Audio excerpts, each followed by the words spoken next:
tal? Muy buenos días. Continuando con los temas de cardiología, vamos a ver ahora el tema de resonancia magnética cardíaca en el contexto de un infarto agudo al miocardio.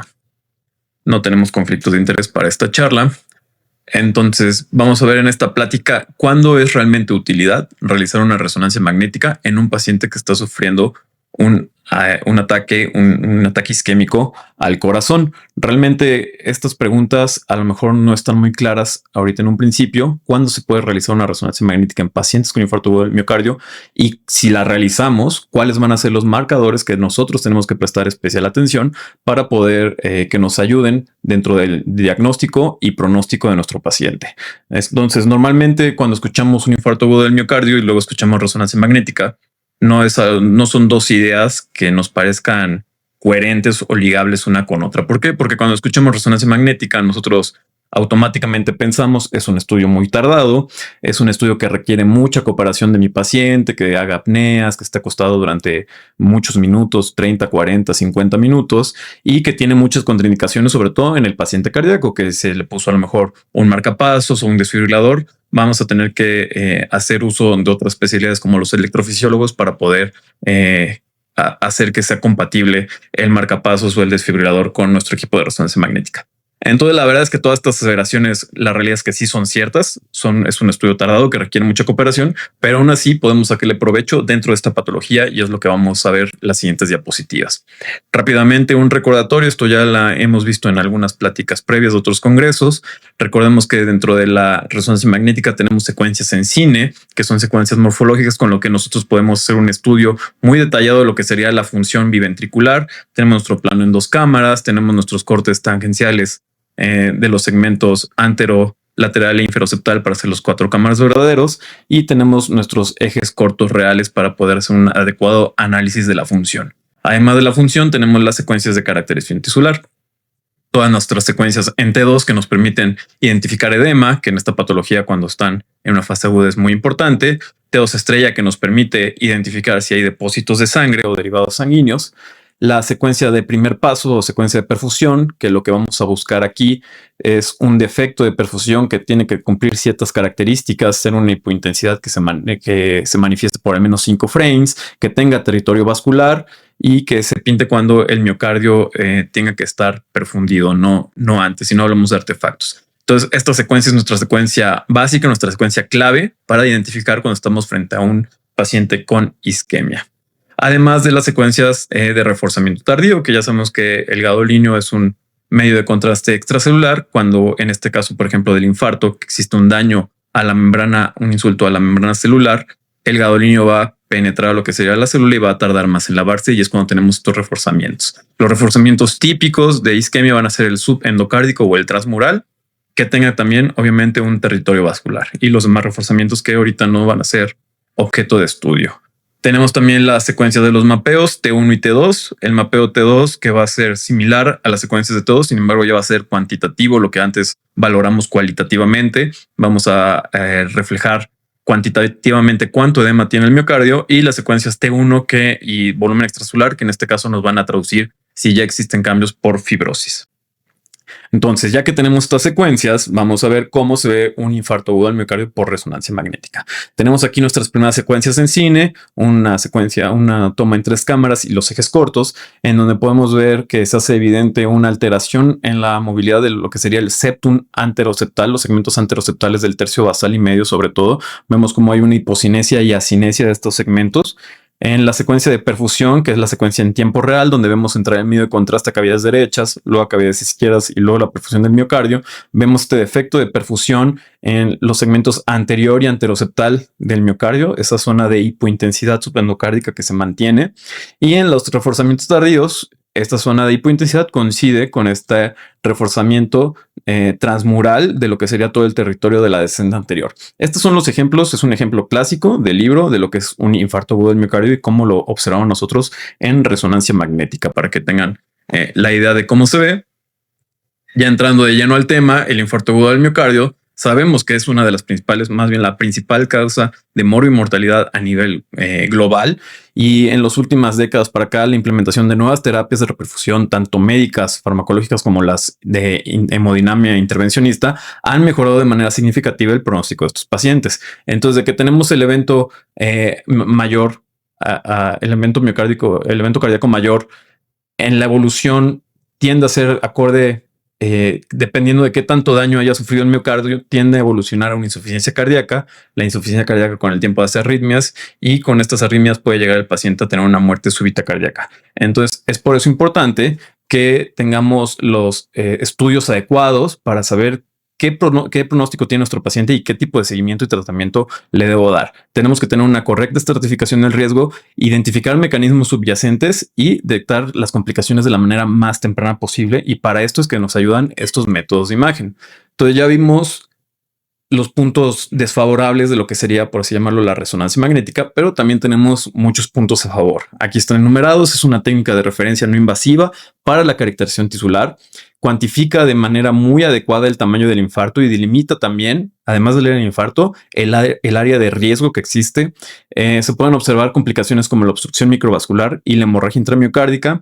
Se puede evaluar también la deformación miocárdica con el uso del strain en los nuevos equipos. No se limita únicamente a la enfermedad coronaria obstructiva. Ya veremos los casos cuando es necesario ampliar nuestra etiología y diferenciarla de cuando es no isquémica e isquémica.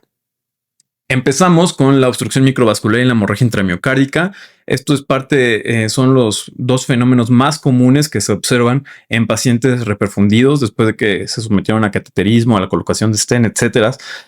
Para que tengan una idea más clara, la obstrucción microvascular es la incapacidad de la microvasculatura para reperfundir esta área miocárdica a pesar de que el vaso principal ya haya sido tratado, ya haya sido limpiado de la obstrucción. Aún así existe una incapacidad y muy ligada a esta incapacidad está éstasis que está haciendo los productos sanguíneos hemáticos. La hemorragia intramiocárdica constituye la extravasación ya de estos hematíes a lo que sería el intersticio, y ambos son marcadores de lo que sería un daño severo.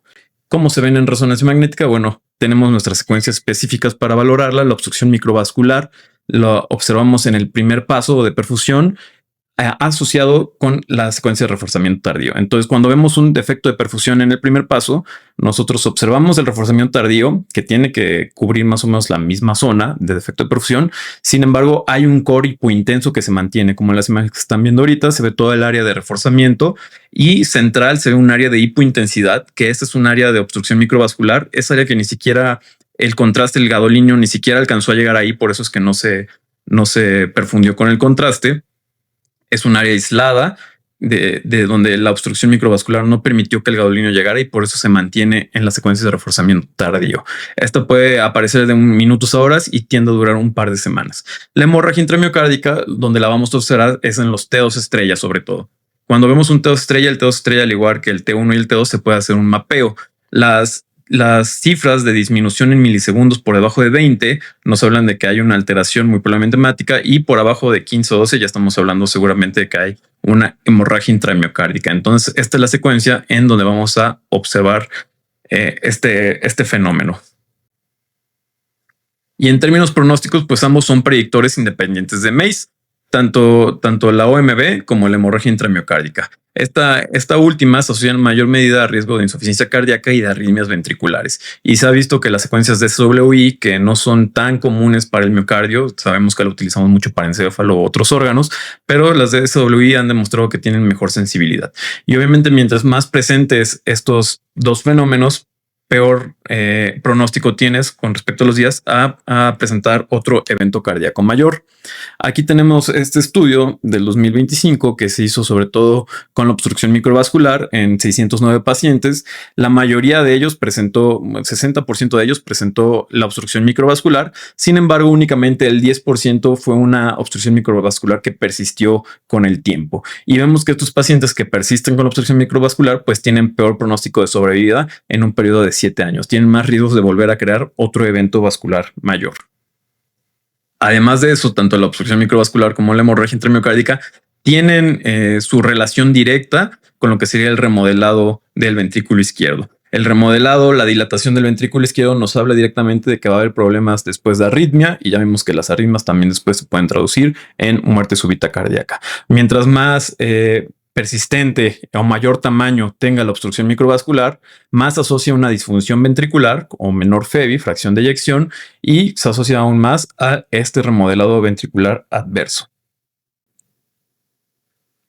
Las implicaciones clínicas inmediatas pues son importantes porque ya son pacientes que el médico clínico va a considerar como pacientes de alto riesgo y que va a tener en su mente el objetivo de dar un seguimiento más estrecho a lo que sería la terapia y a los estudios de control de estos pacientes. Obviamente ya vimos que mientras más perduren estos dos fenómenos, peor va a ser el pronóstico. Entonces es un checkpoint que le puedes decir al clínico, es decir, este paciente a lo mejor ya lo reperfundiste, pero sigue teniendo algunas alteraciones microvasculares o hemorragia, habrá que darle otro tipo de seguimiento a otros pacientes que no las presentaron. Entonces sí es bueno hacer la resonancia magnética aquí para saber qué pacientes hay que prestarles especial atención durante los siguientes seguimientos. Además de la obstrucción microvascular y la hemorragia, tenemos otra entidad aquí que vemos como el miocardio salvado o el índice de miocardio salvado. Esto va a representar la diferencia entre el área de miocardio en riesgo y la que ya se infartó propiamente dicho, y corresponde a todo ese territorio que se abastece por esa arteria afectada sin que necesariamente esté obstruida como tal. Y esto incluye miocardio con edema, o sea que va a ser un daño reversible, y el miocardio que ya sufrió el daño isquémico del infarto, que ya va a ser un daño irreversible. Y esto lo podemos comparar fácilmente con las secuencias de reforzamiento tardío y las secuencias de T2, ya sea pesado, STIR o la secuencia que utilicen ustedes para ver el edema. Lo que se busca es que en las secuencias de T2 se ve toda el área de edema afectada, que normalmente tiende a ser mayor a la del infarto, y se compara con el área que hace un reforzamiento tardío, recordemos reforzamiento transmural o subendocárdico, que en este caso del ejemplo, las imágenes B, se puede ver un reforzamiento transmural en territorio de la descendente anterior, que si notan ahí la flecha verde le está señalando que incluso tiene un área de obstrucción microvascular, y toda esta área de infarto corresponde a un 27%. Y las imágenes A, que son un T2 pesado, ahí podemos ver toda el área de edema que se extiende desde anterior, los segmentos septales, e incluso un poco hace la extensión hacia lo que sería el segmento inferior, abarcando un área de casi el 50%. Entonces toda esta área de edema es área que puede tener un rescate, puede estar salvado y puede tener un daño que sea reversible, a diferencia del daño ya isquémico que se hará después cambios fibróticos. Esto refleja realmente lo que es la calidad de la revascularización. Mientras más alto sea tu índice de miocardio salvado, la reperfusión fue más exitosa, y la disminución de este índice nos habla de que existe un daño extenso a pesar de que ya se hizo el tratamiento indicado, ya sea farmacológico o sea por hemodinamia. Entonces cuantifica la eficacia de la reperfusión, nos da un valor pronóstico. Mientras mayor sea este índice, menor remodelado va a ser, lo que se traduce en menor insuficiencia cardíaca, además de que nos es útil en parámetros de investigación. Adicionalmente, ya en los nuevos programas software podemos hacer el strain o medir el acortamiento por resonancia magnética, similar a lo que hacen por ecocardiograma, y los pacientes que presentaron algún evento cardíaco mayor se puede hacer este seguimiento. Los valores son los mismos que el ecocardiograma. El strain longitudinal debería ser mayor a 15, y cuando este es menor nos habla de que hay un alto riesgo de que este paciente vuelva a sufrir un ataque isquémico. Vamos a ver aquí un ejemplo. Tenemos un masculino de 60 años, en este caso diabético, tuvo dolor de características cardíacas de 16 horas de evolución. Al electrocardiograma tuvo una característica elevación del segmento ST anterior, tuvo elevación de troponinas, y como estaba todavía en tiempo de isquemia, le hicieron la angiotomografía coronaria, donde salió la oclusión total proximal de la descendente anterior y se le hizo la angioplastia con stent. Posterior a hacerle la angioplastia con stent, es muy común en el instituto que incluso el mismo día, si hay oportunidad, se pasan después de colocación de hemodinamia del stent, lo pasamos a resonancia magnética. En este caso aquí tenemos las secuencias de cine, 3 cámaras, 2 cámaras y 4 cámaras. Vemos la alteración del ventrículo izquierdo, la afectación de lo que sería el septum, la zona del territorio vascular de la descendente anterior. Vemos que ya hay una repercusión hemodinámica, la fracción de eyección está disminuida hasta en un 33%. En las secuencias de cine de G corto, corroboramos esta alteración, esta asinesia, e incluso en algunas zonas disinesia de lo que sería la cara anterior y anteroseptal, correspondientes con el mismo territorio vascular.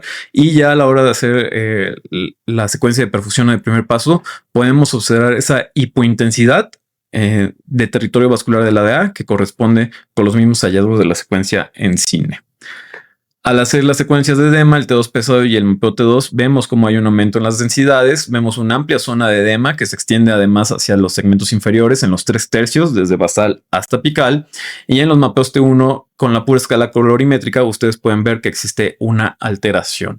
En las imágenes de abajo, que son las secuencias T1 postgadolinio, pueden ver, llama la atención que ahí hay zonas como hipointensas o de un color más azul, azul intenso a lo que sería todo el miocardio. Son zonas que nos deben llamar la atención porque muy probablemente ahí hay una alteración de obstrucción microvascular o hemorragia.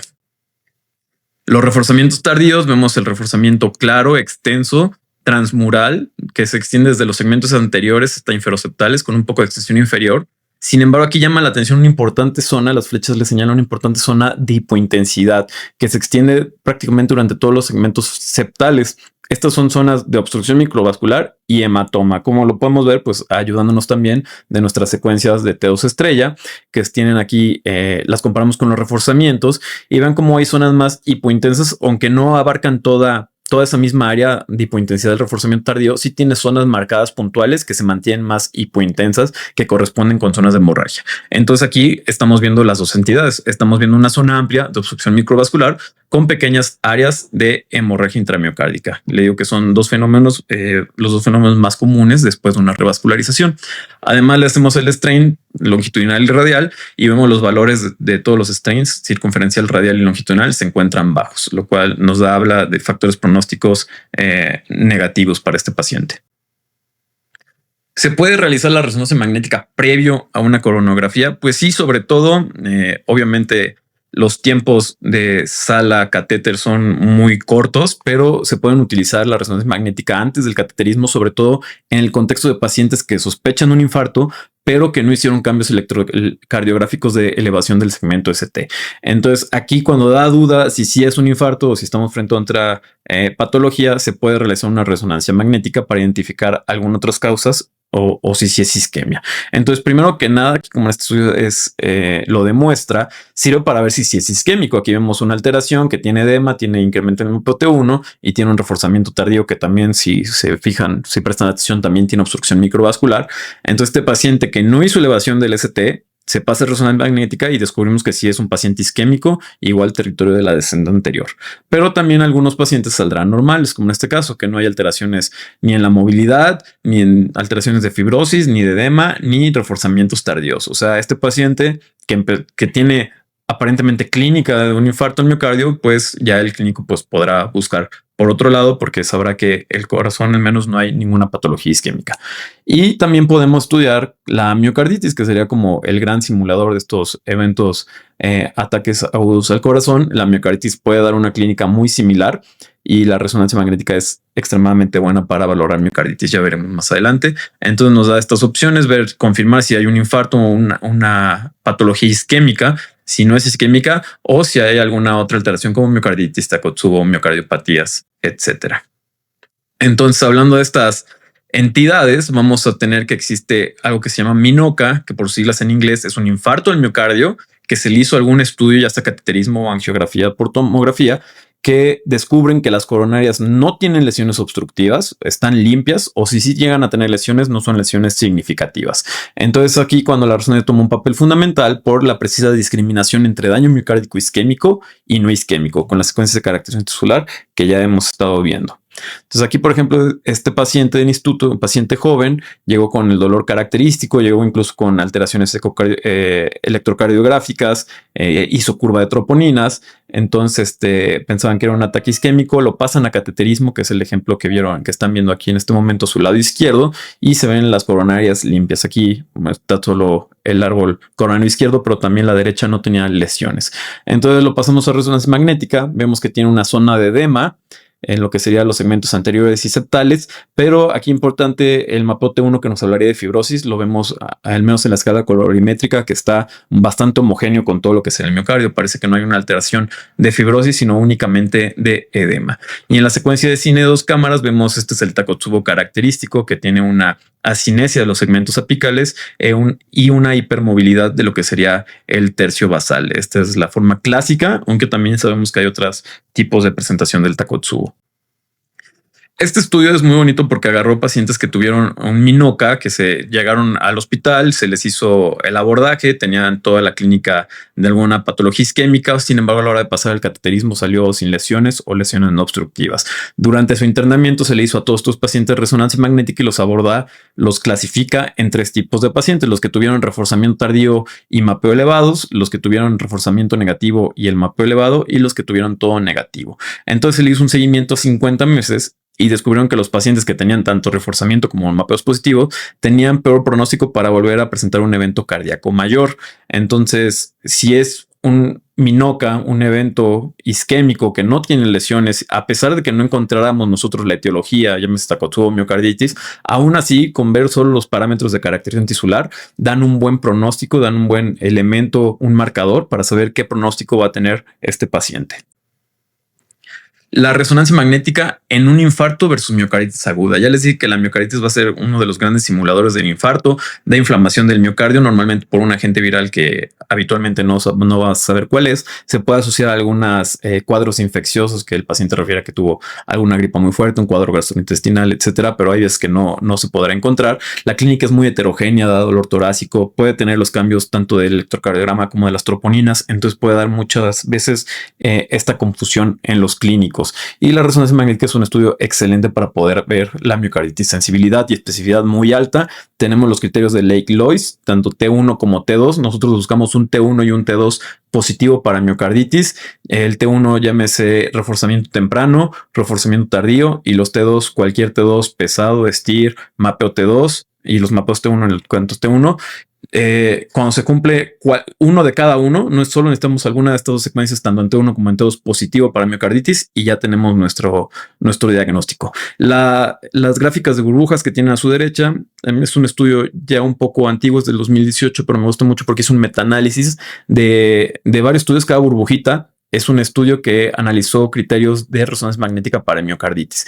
Mientras más grande es la burbujita, más población estudió, y vemos como cuando quieres simplificar a buscar algún T1 específico con algún T2, cuando los quieres mezclar, vemos cómo es bastante heterogéneo. Algunas burbujitas salen con mucha especificidad, pero otras salen bastante abajo dentro de los mismos pacientes. A lo mejor los criterios de acá un poquito más homogéneos, pero lo que nos dice esto es que no busquemos juntar siempre un reforzamiento tardío con un mapeo T2, un reforzamiento temprano con un T2 STIR. Cualquiera de la combinación, sea cual sea, nos va a dar el diagnóstico hasta que nos demuestre lo contrario. Esto es lo que nos arroja este estudio y es al final lo que quedó como que el consenso de expertos. Además de ser un diagnóstico, sirve también para el seguimiento. Vean como el reforzamiento clásico de la miocarditis, este reforzamiento subepicárdico lateral, también puede ser intramiocárdico septal, pero este es el más clásico que hay. Vemos como a pesar de que haya un tratamiento que se pulsa el paciente y que se haga un tratamiento oportuno, vemos como los datos de edema y reforzamiento pueden llegar a persistir, pueden llegar no a curarse y persistir a lo largo del tiempo. En este seguimiento a pacientes que se hizo a 2000 días, que si no me recuerdo son 7 años, se ve como los pacientes que no presentaron edema ni reforzamiento una vez después de sometidos al tratamiento, obviamente su pronóstico era bastante bueno. Pero los pacientes que presentaban un reforzamiento, incluso aunque el edema se haya curado, tenían peor pronóstico. ¿Por qué? Porque el reforzamiento ya no está hablando de fibrosis. El edema, los que tenían reforzamiento y edema les iba mejor porque el edema al final es un daño reversible que el paciente puede recuperar y función. Sin embargo, el reforzamiento ya te habla de fibrosis. Entonces, estos pacientes son los que tenían por pronóstico. Entonces, miocarditis, diagnóstico diferencial y seguimiento de la resonancia magnética es un buen estudio. Aquí tenemos un caso, un paciente que creían que tenía una clínica de infarto agudo del miocardio, ya tenía algunos días de evolución, ya no era candidato a cateterismo, se pasó al estudio de resonancia magnética. Vemos que en la secuencia de cine eje corto que sí tiene discreta hiposinesia, pero de lo que serían los segmentos laterales, que sí puede ser el territorio de la arteria circunfleja. En los mapeos T2 vemos que sí hay un importante edema, son esas áreas resaltando en color verde, sobre todo el miocardio que está de un color azul tenue, azul cielo, y en el reforzamiento tardío se ve el característico reforzamiento subepicárdico lateral que les menciono. Este es clásico de miocarditis. Entonces se hizo la diferenciación, la paciente no tenía un ataque isquémico, tenía miocarditis aguda. Y al revés, esta es una paciente joven, igual que llegó con algunas alteraciones electrocardiográficas que no eran muy claras, dolor torácico característico, se pasa a resonancia magnética, Nos llama la atención aquí desde el primer inicio que hay un derrame pericárdico. Sí existe una alteración en la movilidad. Sí vemos cómo hay asinesia de lo que sería la pared lateral, justo como en el paciente previo, que sí podría considerarse como un cambio para miocarditis. Los mapeos tanto T1 como T2 nos salen elevados de lo que serían sobre todo el segmento anterolateral. En ese T2 pesado pueden ver cómo hay una zona de hiperintensidad muy focalizada. Sin embargo, cuando hacemos el reforzamiento tardío, vean, es un reforzamiento de características isquémicas. Este es transmural, va de subendocárdico a transmural, a diferencia del previo que vieron que era un reforzamiento claramente subepicárdico. Entonces, esta paciente, al ser una paciente joven de 35 años y que no nos dio criterios para miocarditis, sino isquémicos, la pasamos inmediatamente a la tomografía para descartar alguna alteración, sobre todo malformaciones coronarias, y nos salió para sorpresa que lo que tenía esta paciente era una disección. Vemos ahí como en el territorio de la arteria circunfleja tiene una zona donde hay una obstrucción intravascular. Muy, muy característico de la disección para diferenciar una placa es que existe una alteración también de lo que sería la grasa periepicárdica. Se ve sucia, se ve estriación de la grasa porque hay un estado inflamatorio. Otra de las pistas es que esta paciente no tenía ninguna calcificación, ninguna placa de ateroma real más que esa zona. Esos son datos que nos hablan de que muy probablemente hablamos más que de una placa no calcificada, de una disección coronaria. Aquí en el calcio score les pongo que no salieron ninguna alteración cálcica. Sin embargo, se salieron otras alteraciones y pueden ver ahí a un ladito en parénquima pulmonar se ven calcificaciones como en racimo, que también pues, salió ahí otra alteración que no tiene nada que ver con el caso, pero es para que vean que la tomografía aparte nos da ese plus de poder estudiar más allá del corazón y el evento coronario, de poder estudiar los órganos adyacentes. Las complicaciones postinfarto también estas se tienen que estudiar, se tienen que seguir, y la resonancia magnética es un muy buen estudio para darle seguimiento por todas las secuencias que ya vimos de carácter insular. ¿Cuáles son las complicaciones más frecuentes? Pues son los trombos intramiocárdicos, son los aneurismas y puede llegar a haber roturas miocárdicas también. Pero para cualquiera de estas alteraciones, la resonancia es un muy buen indicador. Tenemos aquí unos ejemplos. Este es un trombo apical de un infarto de la DA no reperfundido. Vemos cómo desde las secuencias de cine se ven ahí unas imágenes hipointensas intracavitarias no móviles. Vemos también la imagen de cine que hay alteración de la pared septal por el infarto de la DA. Y en los mapeos ven cómo se ven muy hiperintensas. Se pueden usar los mapeos también para detectar la temporalidad del trombo, para ver cuando son agudos y cuando son crónicos.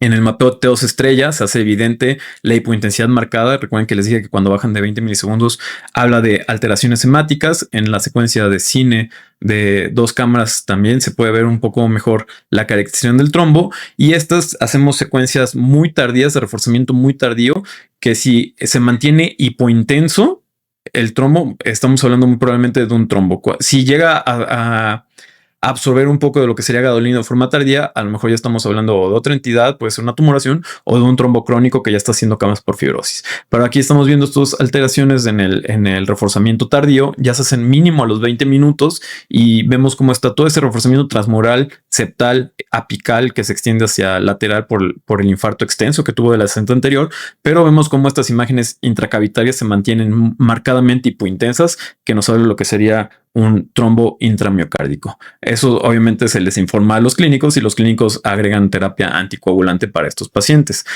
Otras entidades como la pericarditis postinfarto, aquí vemos un ligero derrame no muy significativo de lo que sería el pericardio. Sin embargo, ya desde las secuencias del cine se observa un engrosamiento de lo que sería el pericardio. Y cuando hacemos los reforzamientos tardíos y los todos pesados, se ve que aparte del edema miocárdico, existe un reforzamiento y un aumento en la intensidad de señal de lo que sería el pericardio. Esta pericarditis postinfarto tampoco son tan raras.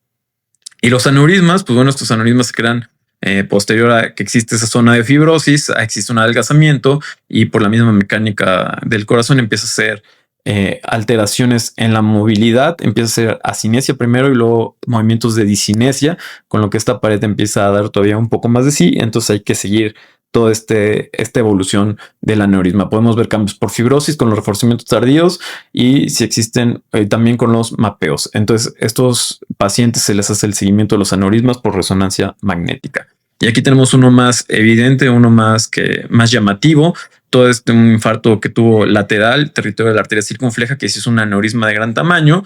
Se puede ver la dinámica del flujo en el 4D Flow que le agregamos, nada más únicamente con fines demostrativos, para ver este aneurisma que es muy llamativo estos casos. Ya para finalizar, las ideas para llevar a casa, pues bueno, la resonancia magnética es una herramienta sólida en la actualidad para el abordaje integral del infarto agudo al miocardio, que da información valiosa entre distinguir varias etiologías en presentaciones atípicas. Ya vimos que tiene biomarcadores pronósticos más allá de lo que sería la FEBI, como la obstrucción microvascular, la hemorragia intramiocárdica. También vemos el porcentaje de necrosis y el strain por resonancia magnética. Y para el médico de urgencias, lo que traduce esto, pues a lo mejor sí no es un estudio que haces de primera línea, pero después del cateterismo te traduce en ver qué pacientes van a requerir un manejo intensivo, quiénes van a necesitar una vigilancia más prolongada y quiénes tendrán una evolución más favorable dentro de todos sus pacientes, para poder distinguir entre cada uno de ellas. Y la integración sistemática de la resonancia magnética cardíaca dentro de los algoritmos de la atención del infarto del miocardio, pues ya va a representar un salto cualitativo hacia la medicina personalizada, sabiendo qué pacientes van a necesitar algún otro tratamiento, algún anticoagulante o algún seguimiento más estrecho acorde a los hallazgos que encontremos. Entonces, estos son los puntos que se deben llevar. Si no es un estudio de elección para un infarto agudo, se tiene que hacer el CATE, pero posterior al CATE o en presentaciones en contextos ahí un poco atípicos que no sabemos bien la etiología, la resonancia le resulta el estudio ideal para estos pacientes. Bueno, me despido. Muchas gracias.